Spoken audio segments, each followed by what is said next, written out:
Bonjour chers amoureux de Dieu, c'est le pasteur Samuel. Merci encore de nous avoir rejoints dans notre émission, votre émission, La Révolution des amoureux de Dieu. Comme je vous ai toujours dit, cette émission est vraiment destinée à nous aider à augmenter notre amour pour Dieu. Dans cette troisième saison, nous allons parler de quelque chose d'intéressant. En fait, nous allons nous concentrer sur l'importance de l'intimité, l'intimité avec Dieu. Comme je l'ai expliqué dans les émissions précédentes, c'est que l'Église, dans ces derniers temps, est vraiment en train d'opérer ou de fonctionner dans sa dimension d'épouse, épouse de Christ. Cette dimension est vraiment importante à comprendre, surtout dans cette dernière saison. Comme j'expliquais, Jésus-Christ, dans cette dernière saison, revient pour une épouse. Ce qui veut dire que dans cette dernière saison, l'Église est vraiment en train d'opérer dans cette dimension. Ce qui fait que c'est vraiment important pour nous de comprendre tout ce mécanisme ou bien le dynamique de cette relation de l'Église en tant qu'épouse de Christ. Je vais prendre deux versets juste pour insister sur le point que dans cette saison prophétique, dans ces derniers temps, l'Église est vraiment en train d'opérer comme une épouse. Je crois que comme l'épouse.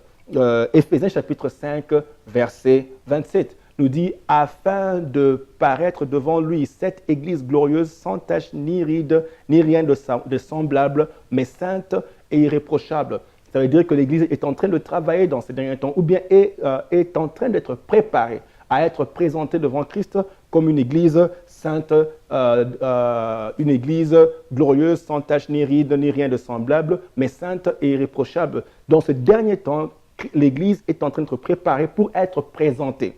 Et si vous allez plus loin, le mot présenter ou bien le verbe faire paraître, ça veut dire présenter. Faire paraître, ça veut dire présenter.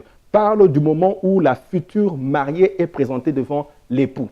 En fait, c'est ce que ça veut dire. Quand on dit faire paraître, ce mot-là, faire paraître, parle du moment où la future mariée, selon le mariage juif, la future mariée se préparait ou elle prenait un temps de préparation pendant que l'époux, après avoir payé ce qu'on appelle la rédemption, après avoir payé le prix qu'il faut pour la prendre, et ils sont dans une période de fiançailles, l'époux part pour préparer un endroit, préparer une maison dans laquelle il vivra avec l'épouse.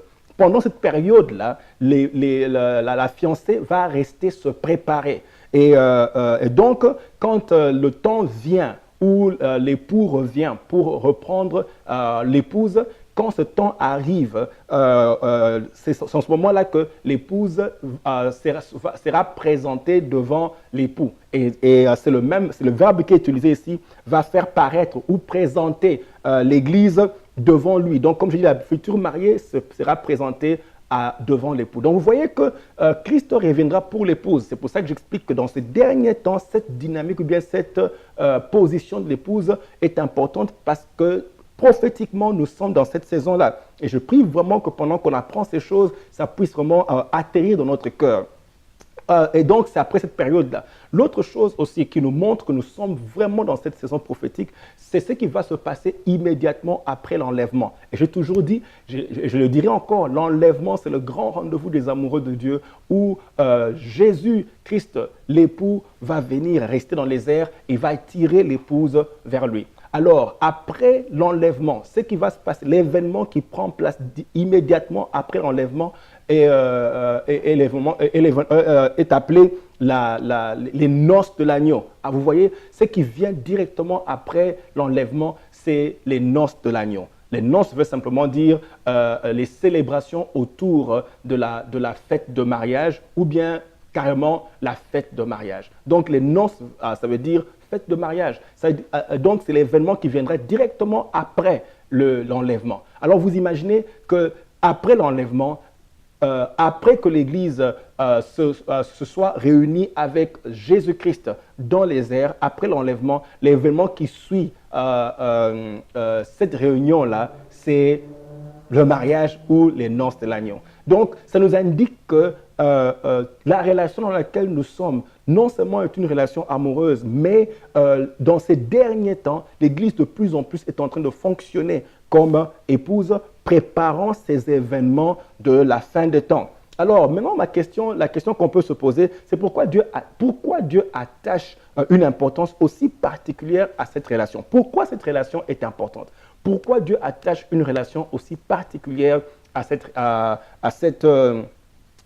relation de l'Église en tant qu'épouse? Évidemment, en tant que chrétien, nous fonctionnons dans plusieurs dimensions. Et, fils, serviteur, je crois que c'est des dimensions qu'on connaît déjà. Mais pourquoi il y a ce zoom-là de Dieu sur cette relation particulière de l'Église en tant qu'épouse? C'est de ça qu'on va vraiment parler. Et il y a plusieurs raisons. On va toucher toutes les raisons et on va y aller vraiment progressivement. Mais vous verrez que Dieu attache une relation particulière sur cette relation. Je voudrais vous donner quelques versets juste pour vous rafraîchir la mémoire, mais on a déjà touché ces choses dans les autres émissions. Le premier verset qui nous montre que Dieu attache une relation particulière se trouve dans Osée chapitre 2, verset 16. Osée chapitre 2, verset 16, la Bible dit « En ce jour-là, dit l'Éternel, tu m'appelleras mon mari et tu ne m'appelleras plus mon maître. » Vous voyez ici, c'est comme si Dieu préférait qu'il soit appelé mari.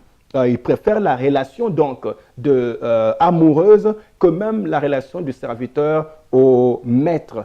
Il semble, dans ce passage, il semble vraiment préférer cette relation-là. Il dit, en ce temps-là, tu ne m'appelleras plus maître, mais tu m'appelleras mari. C'est comme s'il préfère mari. L'autre verset qui nous montre aussi que Dieu a un attachement particulier à cette relation, c'est Jean verset 15. Il dit, je ne vous appelle plus serviteur parce que le serviteur ne sait pas ce que fait son maître, mais je vous ai appelé ami parce que je vous ai fait connaître tout ce que j'ai appris de mon Père.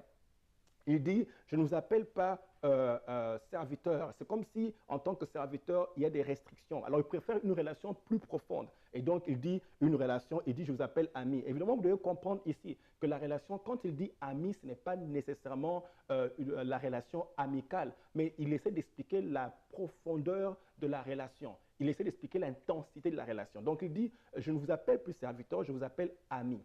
Parce que en tant qu'ami, il y a beaucoup plus de profondeur dans la relation. D'ailleurs, vous allez voir, donc ce n'est pas ami en tant que relation amicale, mais c'est la profondeur de la relation. Vous allez voir même que il y a un verset dans le livre de Cantique où la Sunamite appelle son amoureux, il l'appelle mon ami. Donc ce n'est pas nécessairement une relation amicale, mais ici, ami explique la profondeur de la relation. Vous voyez ici dans Cantique chapitre 5, verset 16, il dit son palais n'est que douceur et toute sa personne est pleine de charme. Tel est mon bien-aimé, tel est mon ami. Tel est mon bien-aimé, tel est mon ami. Donc ici, elle explique que ce n'est pas seulement une relation amicale, mais cette amitié décrit le degré de profondeur de l'intimité dans cette relation. Je vais continuer dans notre prochaine émission, vous parler vraiment de l'intimité, pourquoi Dieu met un zoom sur cette relation, surtout dans ces derniers temps. Que Dieu vous bénisse, que votre amour pour Dieu continue à augmenter. C'est ça ma prière. À plus tard.